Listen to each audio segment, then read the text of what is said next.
নমস্কার, শুভ সন্ধ্যা বন্ধুরা। ওয়াইটিতে মানে ওয়াইটি ডেলি ব্লগারদের যাত্রাপালা তো অলরেডি অনেক দিন ধরেই হচ্ছে। এক একজন ব্লগার এক এক ধরনের যাত্রা দেখাচ্ছে এখানে, কারণ এমনিতে দেখবে আজকাল বাইরে কিন্তু আর সেই আগের মতন যাত্রা দেখা যায় না।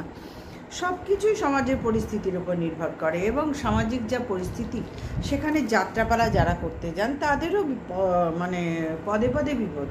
তাদেরও ভীষণ শোচনীয় অবস্থায় যাত্রা করতে গেলে, কোনো গ্রামে বা কোথাও যাত্রা করতে গেলে। তো সেই জায়গায় দাঁড়িয়ে যাত্রাপালাও কিন্তু অনেক কমে গেছে। আগে যেরকম হতো, যাত্রাপালার একটা বিরাট আধিপত্য বিস্তার ছিল, বিরাট বিরাট একটা জায়গা ছিল আমাদের সকলের মনে, যাত্রা হবে যাত্রা হবে। কিন্তু ভাই এখনকার দিনে সেই যাত্রার জায়গাটা অনেকটা ডাউন হয়ে গেছে। শিল্পীদেরও খুবই কষ্ট, যারা যাত্রাপালা করে না, হয়তো মাঝে মধ্যে কোথাও হয়, এই যেরকম গ্রামে গঞ্জে হয়, কিন্তু সেই জায়গায় দাঁড়িয়ে আগের মতন আর যাত্রাপালা হয় না। কিন্তু হয় না বললে ভুল হবে, আমাদের ওয়াইটিতে কিন্তু হয়, আমাদের বলবো না, ওয়াইটিতে হয়। এবং সেখানে ডেলি ব্লগার যাদের এই ভিউজ দিয়েও হচ্ছে না, মোটামুটি ধরো 40-60 বা আরও কিছু বেশি হচ্ছে, বা একটু কম এদিক ওদিক হচ্ছে, তাদের আরও একটু কমে গেলে না তারা তখন পাগলের মতন করছে, উন্মাদের মতন হয়ে যাচ্ছে। তখন তারা কি করছে, কত বছর ব্লগ করেছে মানে যত বছর ব্লগ শুরু করেছে, তখন তারা ঘরের ভালো ভালো জিনিস দিয়ে আদিক্ষেতা দিয়ে দেখিয়ে, আদিক্ষেতা বলবো না, যাই হোক বন্ধুরা, কিছু একটা এই টাইপের দেখিয়ে নিজেদের ব্লগটা কোথাও বেড়াতে যাওয়া, স্বামী সন্তান নিয়ে ঘুরতে, মানে খাওয়া দাওয়া, বাড়ির পুজো আস্থা, কোনো কিছু নিজেদের মধ্যে দেখিয়েছে সব। তারপরে যখন দেখছি ভিউজ পড়ে যাচ্ছে, এবং ওয়াইটিতে যখন দেখছে চারিদিকেই ডেলি ব্লগারদের এই যাত্রাপালা চলছে, তখন যারা পিছিয়েছে, যাদের করার ইচ্ছা, অবশ্য যাত্রা তো সবার দ্বারা হয় না, যাদের করার ইচ্ছা যাত্রাপালা, এই ধরনের যাত্রাপালা, তো তারা এগিয়ে আসছে, হুড় করে ঝাঁপিয়ে দৌড়ে হোঁচট খেতে খেতে খেতে খেতে খেতে খেতে এখানে এসে এইবার শুরু করছে তাদের সাংসারিক যাত্রাপালা। কি না, শ্বশুর বাড়ি, বাপের বাড়ি, এখন বিভিন্ন রকম, যেটাই কয়েক বছরে বলেনি সেটা উগরাতে শুরু করছে। কেন না, ভিউজের জন্য। তাদের ওই পয়সাতে হচ্ছে না, আরও পয়সা চাই। এই পয়সা চাওয়ার ব্যাপারটা কি করে হচ্ছে না, ঘরের কেচ্ছা বিক্রি করে। মানুষ পয়সা ইনকাম করে কিভাবে, তার নিজের কোনো মহৎ গুণ থাকলে, তার লেখাপড়ার ডিগ্রি ভালো থাকলে, তার আদার্স কোনো শিক্ষা থাকলে তার উপরে পয়সা ইনকাম করে, তাই তো বন্ধুরা। কিন্তু ওয়াইটিতে তো সেটা লাগে না। ওয়াইটিতে কেচ্ছা কেলেঙ্কারি বিক্রি করলে যা পয়সা ইনকাম করা যায়, তোমার সেখানে ডিগ্রি থাক বা না থাক কিচ্ছু ম্যাটার করে না, সেখানে ডিগ্রি কোনো ম্যাটার করে না। তোমার ভেতরে কতখানি ক্রূর মনোভাব আছে, কতখানি তুমি নীচ মানসিকতার মানুষ, যে ঘরের কেচ্ছা বিক্রি করা তো কোনো মহৎ গুণ নয়, বা কোনো মহানুভবতারও পরিচয় নয়। সুতরাং তুমি কতখানি তোমার ফ্যামিলিকে ছোট করবে, কতখানি বাজারে হাটে বাজারে বিক্রি করলে তোমার ভিউজ আর্ন করবে, তোমার পয়সা অনেক চাই, সেটা কি করে করবে? খুব সহজ পথ হচ্ছে কন্ট্রোভার্সি জোনে দৌড়ে চলে আসা। তেমনি আর একজন নতুন কন্ট্রোভার্সিকে, এটা নতুন না, বিগত 2-3 মাস ধরে চালাচ্ছে হ্যাপি উইথ মামুন। 2-3 মাস ধরে অনেক দিন ট্রাই করছিল, সেটা বুঝতে পেরেছি। তারপরে তো হুমড়ি খেয়ে পড়লো। সকাল 6টায় বাড়িতে আমার ভিউয়ার্স এসছে, আমি খুলতে পারিনি, ওই টাইমে হাত জোর করে বলছি কেউ আসবেন না, আমি যখন তখন এরম পারবো না, আমার পক্ষে সম্ভব নয়। ঘুম চেকে আমাদের বাড়ির থেকে, মানে আমাদের ঘরে তখন কেউ ওঠে না, আমাদের পুরো দিনটাই নষ্ট হয়ে গেল। শুধু একজন ভিউয়ার্স এসে হয়তো একটা নক করেছিল 6টার সময়, তার জন্য সারাটা দিন 24 ঘন্টা সেই যে নষ্ট হতে শুরু করলো। এবার এখনো পর্যন্তই নষ্টই চলছে, কারণ মামুন ওই একটা সুযোগের অপেক্ষায় ছিল যে কী করে কন্ট্রোভার্সির জন্য আমি এন্ট্রি নিতে পারি। আর এন্ট্রিটা এমনভাবেই নিয়েছে যেটাই সকলের টনক নড়বে, সকলকে, মানে প্রত্যেকটা ভিউয়ার্স, প্রত্যেকটা ক্রিয়েটার, প্রত্যেকটা ইউটিউবারের কাছে খারাপ লাগবে যে এটা কী ধরনের কথা বলছে। কে কখন আমার বাড়িতে আসবে, রাত্রি 12টার আগে পর্যন্ত আসুক, অ্যাটেন্ড করবো। হ্যাঁ, অসুবিধা সবার হয়, ঘুম থেকে উঠতে সত্যি কষ্ট হয়, কারণ সবাই মানুষ, সবার একটা সংসারের সিস্টেম আছে, কিন্তু তার বাইরেও আমাদের প্রত্যেককে কিছু না কিছু সিস্টেম মেনটেন করতে হয়। যেহেতু সমাজে থাকি, আমরা সমাজের বাইরে থাকি না, আমাদের ইচ্ছা মতন, আমাদের সিস্টেম মতন সব কিছু চলবে না, তার বাইরেও কিছু আমাদের মেনটেন করতে হয়। যেহেতু আমরা সমাজে বাস করি, আমাদের প্রতিবেশীদের মধ্যে আমাদের সামাজিক চারিদিকে দায়িত্ব কর্তব্য পালন করতে হয়, সেগুলোর কিন্তু আমার সিস্টেমে সবসময় চলবে না। কিন্তু হ্যাপি উইথ মামন সেই সিস্টেমের কথা বলেই এন্ট্রি এখানে নিয়েছে এবং হাত জোর করে বলেছে, ভিউয়ার্সদের আপনারা কেউ আমার বাড়িতে আসবেন না, কেউ ফোন করবেন না, কেউ এই মানে এক কথায় ডিস্টার্ব করবেন না, বাংলা কথাই হচ্ছে আমাদের কেউ বিরক্ত করবেন না। খুব ভালো কথা হলো সেই দিন থেকে। এবং সেই দিন থেকে যে মামন এন্ট্রিটা নেওয়ার চেষ্টা করছিল, মামন নিয়ে নিল। তারপর থেকে এখনো পর্যন্ত একই কাহিনী বলেই যাচ্ছে, কারণ ওর রান্নাঘর কমপ্লিট হচ্ছে, আবার মানে চেঞ্জ তোমরা দেখতেই পাবে ব্লগে কি কি হচ্ছে। আগের থেকে একটু হিন্স দিয়ে রাখি, যেহেতু ব্লগে বলেছে, কিন্তু তবু একটু হিন্স দিয়ে রাখলাম। বাড়িঘর দর একটু ঠিকঠাক হচ্ছে, একটু এক কথায় পরিষ্কার কথায় বলি, বাড়িঘর দর ঠিকঠাক করছে, ওর ওইতে পোষাচ্ছে না। তার জন্যই এই নাটকটা, এই যাত্রাপালাও শুরু করেছে। বোঝাতে পারলাম বন্ধুরা? এই যে ভিউয়ার্সদের অপমান করে যে যাত্রাপালাটা মামুন শুরু করলো, হ্যাপি উইথ মামুনের কথা বলছি। হ্যাঁ বন্ধুরা নমস্কার, তোমাদের বলেছি কিনা আমার ঠিক খেয়াল করতে পারছি না। সবাই কেমন আছো? হ্যাঁ আমরা ভালো আছি, আশা করব তোমরাও সকলে ভালো আছো আর ভালো থাকো, ভগবানের কাছে প্রার্থনা করি সব সময় সবাই যেন, আমরা প্রত্যেকে যে যেখানে আছে প্রত্যেকে যেন ভালো থাকে। তো চলো যেটা বলছিলাম, হ্যাঁ ও বাড়ির কাজ কিছু শুরু করেছে। দেখো ওর খুব ধারে কাছে একজন থাকে, তোমরা হয়তো বলবে বা তার উপরে অ্যাটাক হবে না, কোনো সম্ভব হয় না, সে বসে থাকে না ওখানে, অসম্ভব ব্যাপার। তো যাই হোক, সে কথা এখানে নাই বা বললাম, যেটুকু বললাম ওই যথেষ্ট।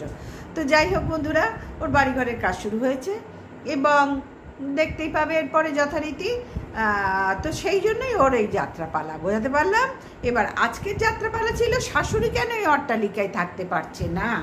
এক একদিন এক একটা যাত্রাপালা, তোমরা বাইরে কোথাও দেখতে না পেলে এই যে ইউটিউবার যারা আছে, ডেলি ব্লগার যারা এই যাত্রাপালা করছে, যখন যারটা মনে হবে দেখে নিও, বেশ খানিকটা সময় কেটে যাবে পাগলদের সাথে, পাগলের প্রলাপ, সময় কেটে যাবে। তো ফিরে আসি, ওর শাশুড়ি 3টে কারণে ওদের বাড়িতে আসে না, থাকে না। 3টে কারণ বোঝালো মামন। এক হচ্ছে এখনকার ফড়িং, সে মাংস খায়, মাংস খেয়ে, এটা শেষের কারণ ছিল, আমি শেষ থেকে শুরু করলাম। ফড়িং, সে মাংস খায় এবং মাংস খেয়ে সে মুখ ধোয় না, এবং সে ঠাকুর ঘরেও যায়, বিছানাতেই ওঠে, সব জায়গায় ঘোরে। বাড়ির পোষ্য থাকলে শুধু ওর ঘরে নয় সবার ঘরে থাকে। 1 নম্বর পয়েন্ট ধরিয়ে দিলাম, সবার পোষ্য, এমনকি বিছানায় নিজেদের সাথে ঘুমায় পর্যন্ত। তারা তো আমাদেরকেই আপন মনে করে না, আমরা যদি যারা পোষ্য পালন করি তাদেরকেই তো সে আপন মনে করে, বাবা মা ভাই বোন দাদা দিদি কাকা কাকি জয় বলো, ওদেরও তো সবাই আছে, কিন্তু তারা এই মালিকদেরই প্রভুদেরই আপন মনে করে, সুতরাং তারা তো একসঙ্গেই থাকবে। এই একটা পয়েন্ট গেল। ওর শাশুড়ি মা যেহেতু আগেকার লোক, এবং আগেকার এখনকার বলে না, এখনকারও অনেক মানুষ আছে যারা এরকম পোষ্যকে গায়ের ওপর নিয়ে শুতে পছন্দ করে না।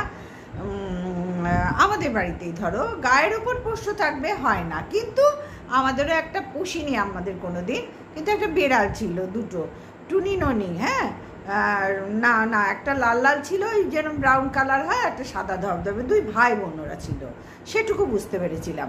সে দিন রাত আমার হাজব্যান্ড যখন শুতো না, একদম এই বুকের ওপরে এসে ঘুমতো, এবং আমি যখন ভিডিও করতাম বা কিছু কাজ করতাম একদম কোলের ওপরে বসে থাকতো। কিছু করার নেই, তখন তারা এইটুকু ছিল, আর এসছিল আমরা তাড়িয়ে দেবো, তাড়িয়ে হয় কখনো তাই?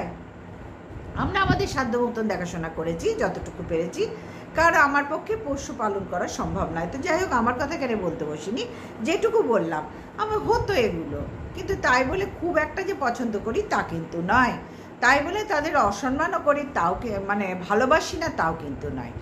কিন্তু শাশুড়ি মা তো আগেকার লোক, তার খারাপ লাগতেই পারে, সবাই তো ভালোবেসে নেবে এটা তো না হতেই পারে।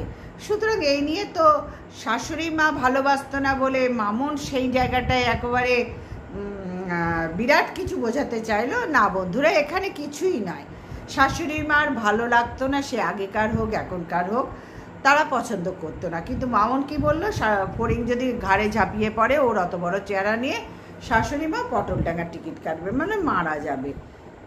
একটা অত বড় কুকুর, একটা এইটুকুনি ওর শাশুড়ি মা, এখন তো ছোটো, আরও ছোটোখাটো হয়ে গেছে, চিরকালই ছোটোখাটো। শাশুড়ি মা সে তো যাবেই, এটা তো ভেরি কমন জিনিস, যাবেই, ধবাস করে উল্টে পড়বে, আমরা তো সবাই বুঝতে পারি সেটা। তো সেটা এইভাবে বলার কি দরকার ছিল?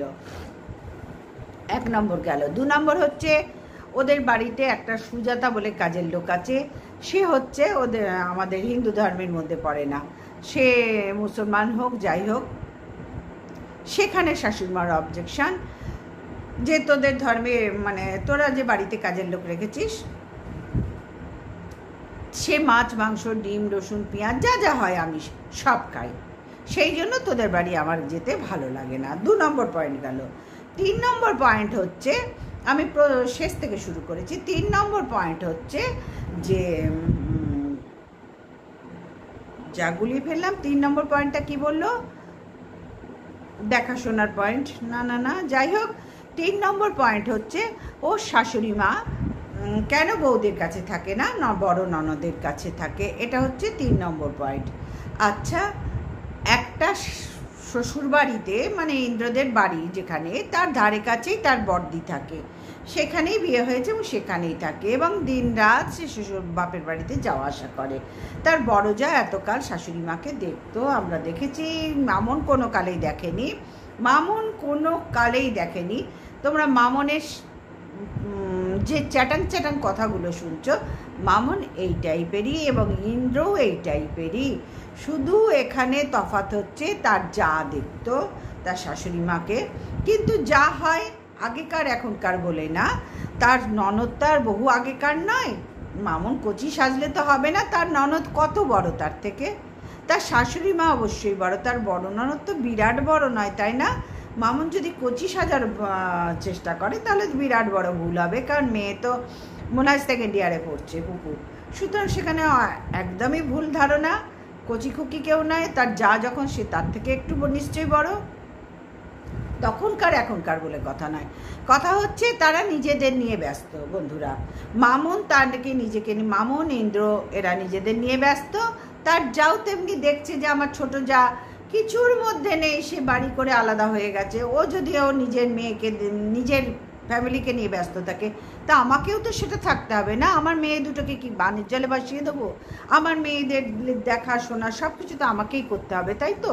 সেটাই তো মায়েরা করে, সেও তাই করেছে এবং আউটবাস্টের কথা বললো। হ্যাঁ, যে দেখাশোনা করে তার কাছে থাকতে গেলে ঠোকাঠুকি লাগে, তারপরে ঘরের পাশে যদি ননদ থাকে তাহলে তো কোনো সোনাই সোহাগা ব্যাপার থাকে, সোনাই সোহাগা ব্যাপার, মানে বলার কথা নয়। 5 দিন, 1 দিন 2 দিন 3 দিন 4 দিন যা হয়, সেও ননদ তার অভিজ্ঞতার জীবনের অভিজ্ঞতা দিয়ে এখানে বিশ্লেষণ করতে বসে, যে অভিজ্ঞতাটা বাস্তবে সে মানে ভাইয়ের বউয়ের সাথে মিলছে না, কারণ সে তার যথাসাধ্য দিয়ে করছে। মামনের মতো তো 2 হাত তুলে বসে নেই, তার যথাসাধ্য দিয়ে তার শাশুড়ি মা তো এতকাল ওখানেই ছিল, ভেরি রিসেন্ট গেছে, তার বড়দি নিয়ে গেছে, কিন্তু তার বড় ননদ 2 বেলা তার শাশুড়ি মায়ের খাবার পাঠাতো, তার কারণ শাশুড়ি মা নিরামিষ খায়, তোমরা বুঝতেই পারছো। তারপরে দীক্ষা নেওয়া মানুষের হাতে খায়। আচ্ছা, সেটা বোঝাতে পারলাম।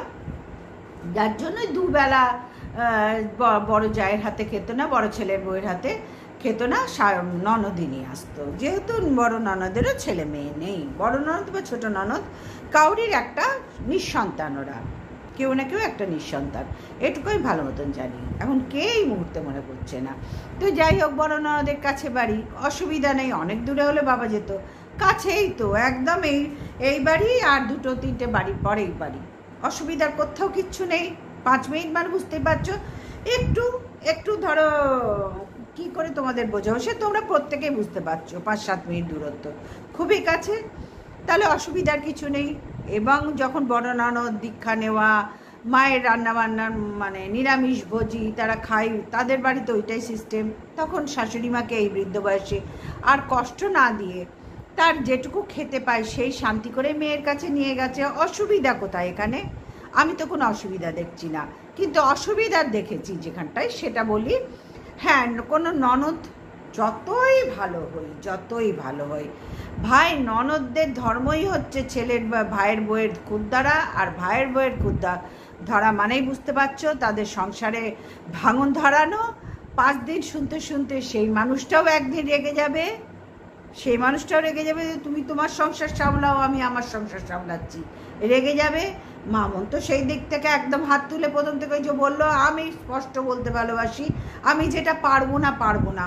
সুতরাং মামুনের এই পারবো নাটা প্রথম দিন থেকে, যেদিন থেকে শ্বশুরবাড়ির থেকে বেরিয়ে এসছে, ওই ছাতের ওপরে ঘরটায় থাকতো, তোমাদের একদিন দেখিয়েছে মনে হয়, যাই হোক ছাতের উপরে একটা ঘরে থাকতো।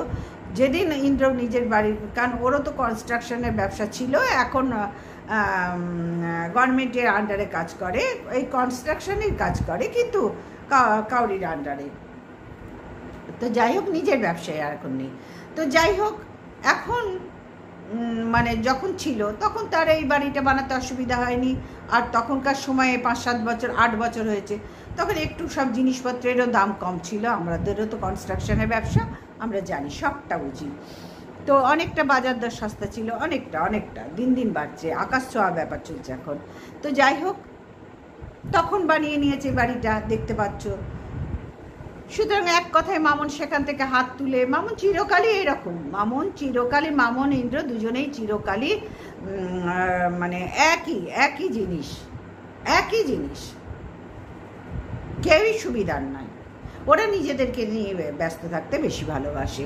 তো ফিরে আসি সেই জায়গাটায়, মামুন প্রথম থেকে হাত তুলেছে, কিন্তু তার যা প্রথম থেকে মামুনের মতন হাত তুলতে পারেনি, যেহেতু ওটা শাশুড়ি মায়েরই বাড়ি, যার বাড়ি তার তো থাকবেই, সেই সংসারে থাকবেই।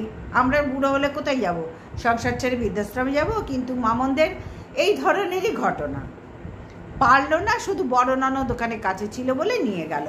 ইন্দ্র যদি 2 ভাই শুধু থাকতো, দিদি না থাকতো, আজকে ইন্দ্রর মায়ের বৃদ্ধাশ্রম ছাড়া কোনো জায়গা ছিল না।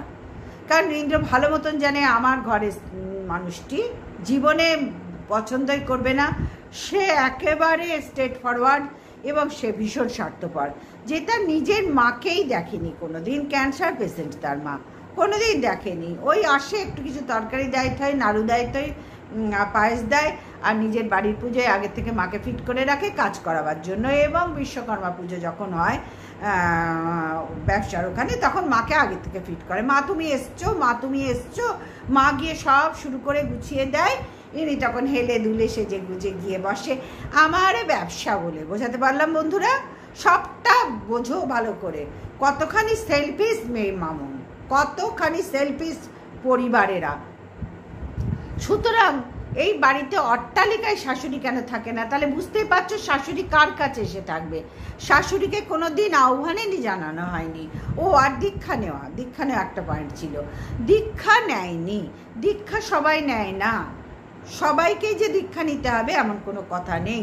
কিন্তু যেখানে আমার শাশুড়ি মা দীক্ষা ছাড়া খাবে না, সেখানে মামুন, বোঝাতেই পারছি, 2 হাত তোলা ওর পক্ষে খুব সহজ। পরপর পয়েন্টগুলো দেখো, যেগুলো বললো প্রত্যেকটা পয়েন্ট একদম ওর কাছে পারফেক্ট মনে হয়েছে বলে আজকে গুছিয়ে গাছিয়ে বলতে বসছে। কারণ বাড়ির কাজ হচ্ছে, তো ডেলি ব্লগটা দেখাবে কোন জায়গা থেকে? ওর তো বাড়ির কাজ হচ্ছে, ওই জন্যই গুছিয়ে এখন যাত্রাপালাই শুরু হয়ে গেছে। এখন যাত্রাপালা করছে মামুন, সংসারের কাজ কি করে দেখাবে বলো? ওদিকে তো বাড়ির কাজ হচ্ছে। সুতরাং যাত্রাপালা এখনো তোমরা বাকি আছো। আর এই মুহূর্তে অনেক মনের কথা বলবে, যেগুলো বলে ও শুধু জুতোর বাড়ি খাচ্ছে। ওর কমেন্ট সেকশনটা দেখো, পুরো জুতোর বাড়ি। এককালে এই মামুনকেই সবাই খুব পছন্দ করতো, ওই সহজ সরল জীবনটা দেখে, স্ট্রেট ফরওয়ার্ড জীবন থেকে। কিন্তু আজকে এই মামুনকেই সবাই খুব ঘেন্না পাচ্ছে ওর এই ব্যবহারগুলো দেখে, ওর এই নোংরামি দেখে। তাহলে বোঝাতে পারলাম যে ওয়াইটিতে যাত্রাপালা ভালোই চলছে বন্ধুরা। এখানে তোমাদের যার যখন সময় হবে তখন একবার করে ঢু মারতেই পারো, কারণ এরা তো কাঙাল, পয়সার কাঙাল, প্রচুর বড় লোক ইন্দ্র। তারপরেও পয়সার আশা মিটছে না গো, কারণ ওই ঘর বাড়ি তো করতে হবে না, আরও মডিফাই করতে হবে না বন্ধুরা, যার জন্য আবার নতুন যাত্রাপালা শুরু করে দিয়েছে। তো যাই হোক, দীক্ষা নেওয়ার ব্যাপারটায় শাশুড়ি জানে, মানে ওরা জানে ভালো মতোই যে দীক্ষা না নিলে মা কাউরির হাতে খাবে না। সুতরাং মামুন আরেকটু সুবর্ণ সুযোগ পেয়ে গেছে, দীক্ষা নেব না, আমি দীক্ষা নেব না। আমার হাতে দীক্ষা নিলেই আমার শাশুড়ি আমার ঘাড়ে এসে বসবে। বুঝতে পারলাম? তাহলে আমি কোথায় যাব? বড় জাত হচ্ছে চাইছেই দিয়ে দিতে, সে আর কতকাল দেখবে? সে তো এতকাল দেখলো বড় যা, এবার পালা হচ্ছে আমার, আমরা ছেলের বউ, দুটোই জামা আমরা, তাহলে আমরা কি করব? আমি কি করব? আমার একটাই কিন্তু বাঁচার পথ, আমি দীক্ষা নেব না। বুঝতে পারলাম বন্ধুরা? আমি ফড়িংকে ছাড়বো না। বুঝতে পারলাম? আমি কাজের লোক ধর্মী হই তাকে ত্যাগ করতে পারবো না। তাহলে এই যে পয়েন্টগুলো, এই পয়েন্টগুলো শাশুড়ির যদি করি, অন্য কোনো বাড়িতে একটা আমাদের হিন্দু ধর্মের লোক রাখলেই হতো, মানুষটা কতদিন থাকবে তুমি বলো না? প্রত্যেক মানুষের তো একটা শেষ আছে, তো শেষটাই এতকাল তো বড় ছেলের কাছে থাকলো।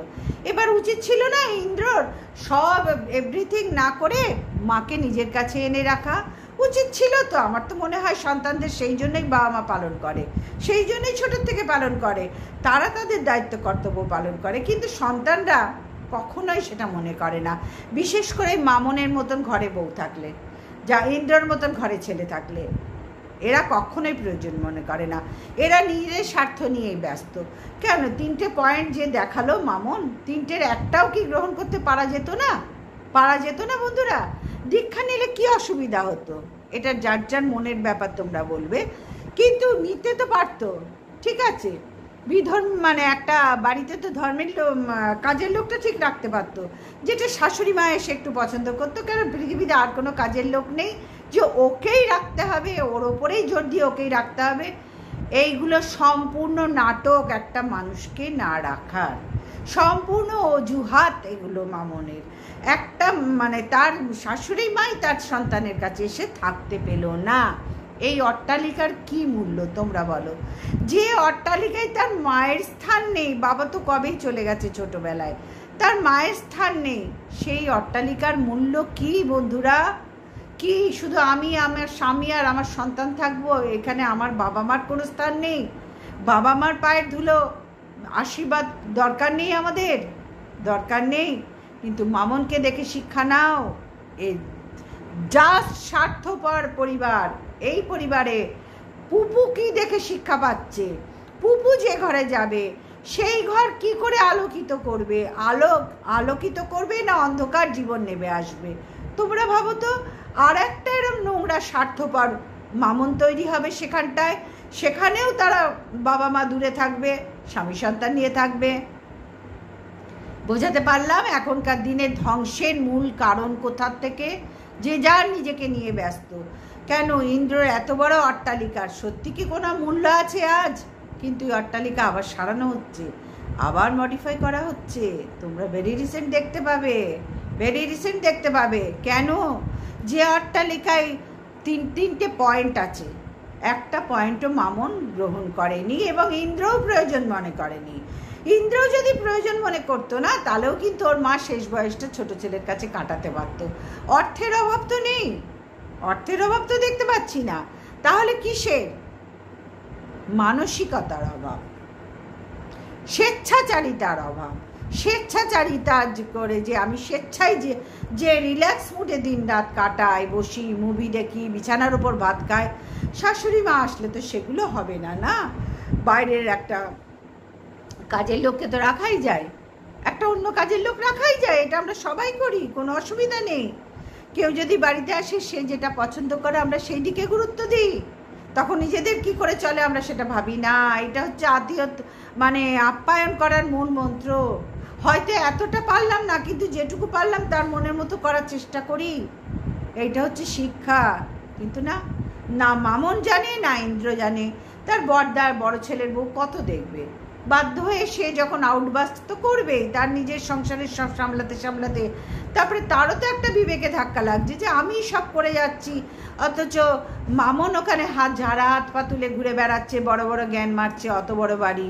কোনোদিন তো দেখলাম না মাকে নিতে, প্রথম 2-1 দিন দেখেছিলাম, তারপরে আর দেখতে পাইনি। কেন দেখতে পাইনি? ও কারণগুলো একটার পর একটা সুন্দরভাবে বলতে বসেছে, যে কারণের কোনো মূল্যই নেই, যে অট্টালিকার কোনো মূল্যই নেই। বোঝাতে পারলাম? সুতরাং মামুন বড্ড সেলফিশ, যেখানে মানাই যাচ্ছে না। বড্ড সেলফিশ। আর এখন ভিক্ষাবৃত্তি করতে আবার বসে গেছে। এটা তো ভিক্ষাবৃত্তি করা, যেমন মানে ইউটিউবারদের ভিক্ষাবৃত্তি এক প্রকার। ভিক্ষাবৃত্তি করতে বসে গেছে, আরও সংসারের কথা তোমাদের বলবে। হতে পারছি এতদিন বলেনি, 6 বছর ধরে প্রয়োজন মনে করেনি, তখন আর্ন ভালোই হচ্ছিল, এখন একটু ডাউনের পথে, কারণ একই জিনিস তো কেউ দেখতে চায় না। এখন চলে এসছে, সবাইকে কন্ট্রোভার্সি করতে দেখে ওর ভেতরেও চুপচুপ করছে, চলে এলো এইভাবে, চলো এন্ট্রি নিয়ে নিলাম, বোঝাতে পারলাম। সুতরাং মামুন অত্যাধিক নোংরা, মামুন এবং মামুনের হাজব্যান্ড ইন্দ্র, এই ফ্যামিলিটা অত্যাধিক নোংরা। সেখানে দাঁড়িয়ে ওদের সন্তানকে ওরা কী শিক্ষা দিয়ে বড় করছে, খুব সাবধান বন্ধুরা। এই ধরনের সন্তানরা না ভবিষ্যৎ প্রজন্মের জন্য খুবই ক্ষতিকারক। তাদের নিজের অজান্তেই তো খারাপটা নিয়েই তো বড় হচ্ছে, তাই না?